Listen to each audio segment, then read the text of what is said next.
పేదవాళ్ల కోసం పింఛను పెంచడం, పేదవాళ్లకు పింఛన్లు ఇచ్చే విధానానికి శ్రీకారం చుట్టింది నందమూరి తారక రామారావు గారు. మొట్టమొదటిసారిగా 35 రూపాయలు ఆయన పింఛను ప్రారంభించారు.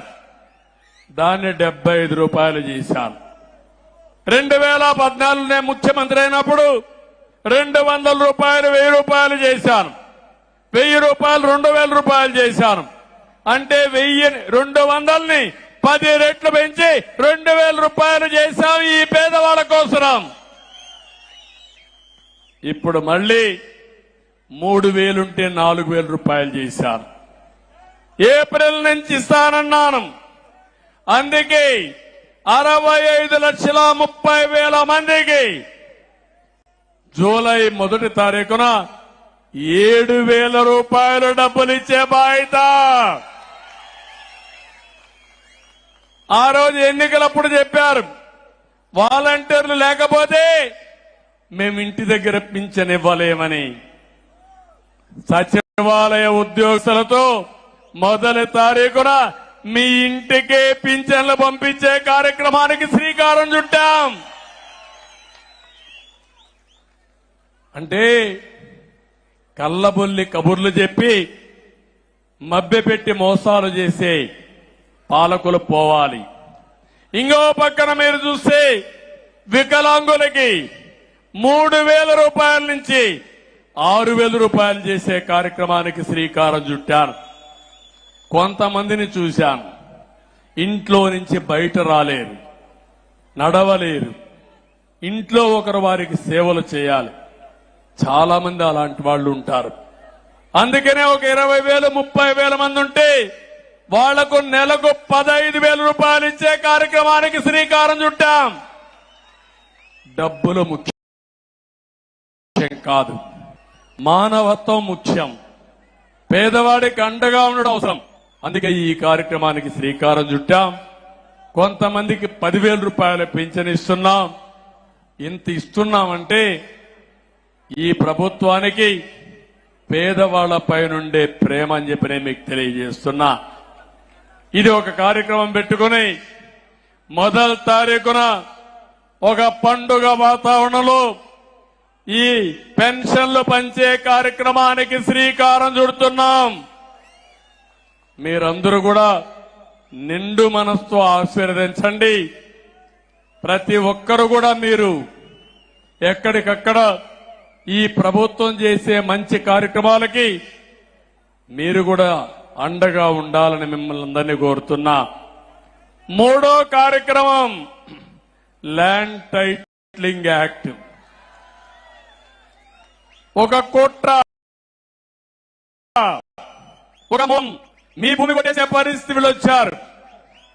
మీ పట్టాదారు పాస పుస్తకం మీద మీ తాత మీ ముత్తాత మీ స్వార్జితం ఆ పుస్తకం పైన బొమ్మ ఉంది. తమ్ముళ్ళు, ఎవరిది బొమ్మ? ఇప్పుడు నా బొమ్మ వేసుకోవాలా? నేను వేసుకుంటానా? నేను అంటే మీ భూమిపై నా బొమ్మ వేసుకుంటావా నువ్వు? అందుకే చెప్పా, ఆ చట్టంలో కూడా ఇష్టానుసారంగా పెట్టేశాడు. అంటే ల్యాండ్ టైటిలింగ్ ఆఫీసర్ ఒకడు ఉంటా అంట, రిజిస్ట్రేషన్ కి టైటిల్ రిజిస్ట్రేషన్ ఆఫీసర్, వాడెవడో తెలియదు.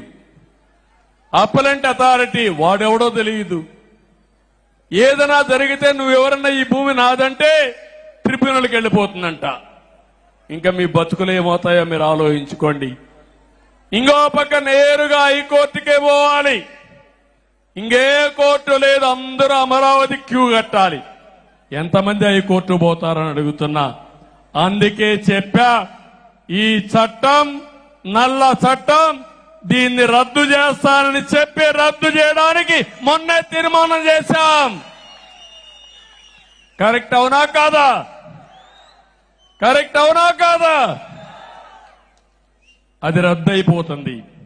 మీ పట్టాదారు పాసు పుస్తకం పైన ఇంకా బొమ్మ ఉంది. ఏం చేయమంటారా బొమ్మని? ఏం చేయమంటారా బొమ్మని? అన్ని పట్టాదారు పుస్తకాలు మారస్తా, బొమ్మ తీసేస్తా, రాజా ముద్రతో మీ భూమి మీకు ఇస్తానని మీకు హామీ ఇస్తున్నా. రాయి పైన కూడా బొమ్మ వేసుకున్నాడు. ఆ రాళ్లతో ఎవరిని కొట్టాలో నాకు తెలియడంలే. ఏంటి అరాచకాలు నాకైతే అర్థం కావడం లేదు. కడాన పుట్టిన తేదీ సర్టిఫికెట్ ఇమ్మంటే దానిపైన కూడా ఆ బొమ్మ.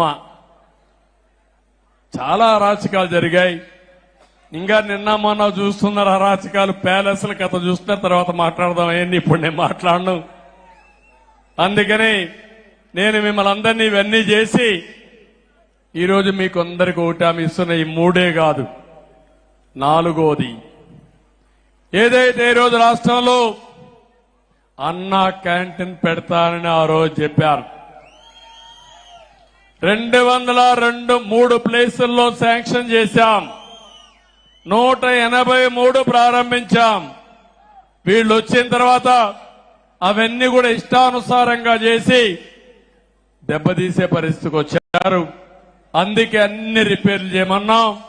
ఒకేసారి 183 అన్నా క్యాంటీన్లు ఓపెన్ చేస్తామని హామీ ఇస్తున్నాను, అనౌన్స్ చేస్తున్నాను. ఆ తర్వాత ఇంకా అవసరమైతే అవసరం కొద్దీ అన్నా క్యాంటీన్లు పెంచుతాం. ఈ అన్నా క్యాంటీన్లు పెంచి